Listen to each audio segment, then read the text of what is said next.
Bonjour à tous, Shalom, restez bénis pour ceux qui sont déjà au nom de Yahushua, Jésus-Christ de Nazareth, le roi des rois. Pour les autres, soyez bénis au nom de Yeshua, alléluia. Alors j'aimerais aujourd'hui partager un message vraiment pour la Guadeloupe, surtout. Vraiment, ça fait environ 5 ans que j'ai reçu ceci.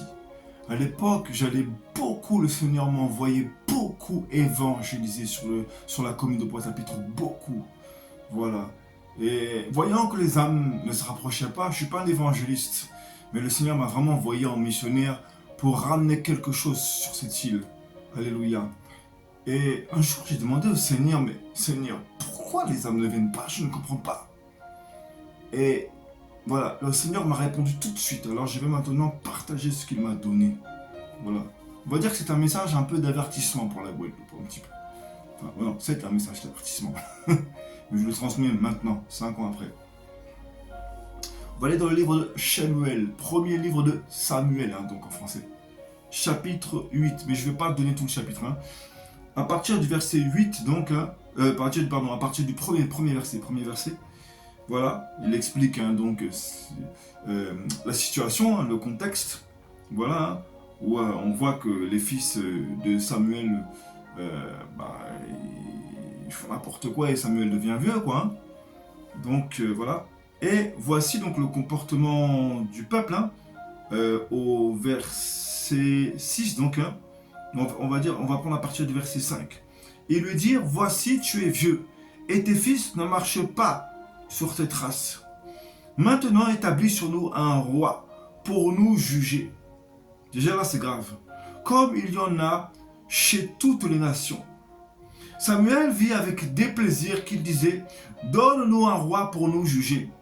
Et Samuel pria Yahweh. Voilà. Yahweh dit à Samuel, écoute la voix du peuple dans tout ce qu'il te dira, car ce n'est pas toi qu'il rejette, c'est moi qu'il rejette, afin que je ne règne plus sur eux. Donc il y avait clairement un objectif bien défini derrière le choix du peuple, c'était bien défini. Voilà. Ils agissent à ton égard comme ils ont toujours agi jusqu'à ce jour. Ils agissent à ton égard, comme ils ont toujours agi depuis que je les ai fait monter d'Égypte jusqu'à ce jour. Voilà. Ils m'ont abandonné pour servir d'autres Élohim. Écoute donc leur voix. Donc, Samuel était là pour écouter leur voix. Il voyait leur comportement, le Seigneur lui montrait l'état de leur cœur, mais il ne voulait pas les juger, il voulait essayer de les comprendre. Donc il écouta ensuite leur voix, leur demande leur plainte. Voilà. Et écoute donc leur voix, mais donne-leur des avertissements. Et fais-leur connaître le droit du roi qui régnera sur eux. Donc, ils ont clairement laissé un droit d'accès. Voilà. Donc, verset 10, Samuel rapporta toutes les paroles de Yahweh au peuple qui lui demandait un roi. Et ce qui est le plus grave, c'est qu'il voulait un roi comme avaient toutes les nations. Or, les nations honoraient des divinités païennes, très clairement. Voilà. Donc, le peuple avait fait un choix. Pourquoi? Parce que, les projets de Yahweh, les plans de Yahweh, les pensées de Yahweh ne leur convenaient très clairement pas du tout. Et c'est là toute la gravité de leur choix. Voilà. Ensuite, voici donc ce qu'a dit Yahweh. Il dit, voici quel sera le droit. Donc il y a eu vraiment un accès. Voilà, il y a eu un mandat qui a été donné. Du roi qui régnera sur vous. Il prendra vos fils et les mettra sur ses chars et parmi ses cavaliers, afin qu'ils courent devant son char. En gros, il devait servir le roi, quoi, très clairement. Il s'en fera des chefs de 1000 et des chefs de 50, et il les emploiera à labourer ses terres, à récolter ses moissons, à fabriquer ses armes de guerre et à tirer ses chars. Regardez aujourd'hui tout ce que font les assemblées. Ils vous pillent pour fabriquer toutes leurs assemblées. Voilà. Il prendra vos filles pour en faire des parfumeuses. des cuisinières et des boulangères. Il prendra la meilleure partie de vos champs, de vos vignes et de vos oliviers et la donnera à ses serviteurs. Il prendra la dîme du produit de vos semences et de vos vignes et la donnera à ses eunuques et à ses serviteurs. Bref, en gros, lui-même, il crée son propre gouvernement, tout simplement. Et c'est pour ça qu'ensuite, lorsqu'ils sont partis avec Saül, une fois que Saül avait désobéi à Yahweh, selon l'ordre qu'avait demandé Samuel, hein, pour l'avertir de ce qu'il devait vraiment accomplir pour obéir au Seigneur, parce que Saül n'entendait pas vraiment la voix du Seigneur, hein.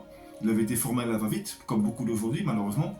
Et bien lorsqu'ils sont partis devant Goliath, devant l'armée des Philistins, il y a une phrase où vraiment le Philistin a très clairement interpellé le peuple d'Israël. C'est vraiment grave.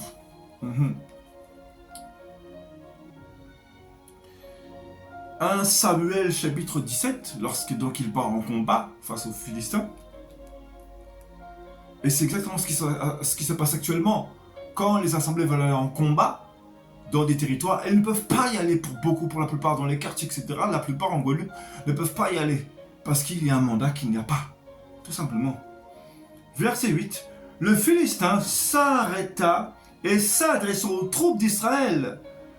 Rangés en bataille, il leur cria: pourquoi sortez-vous pour vous ranger en bataille? Ne suis-je pas le Philistin?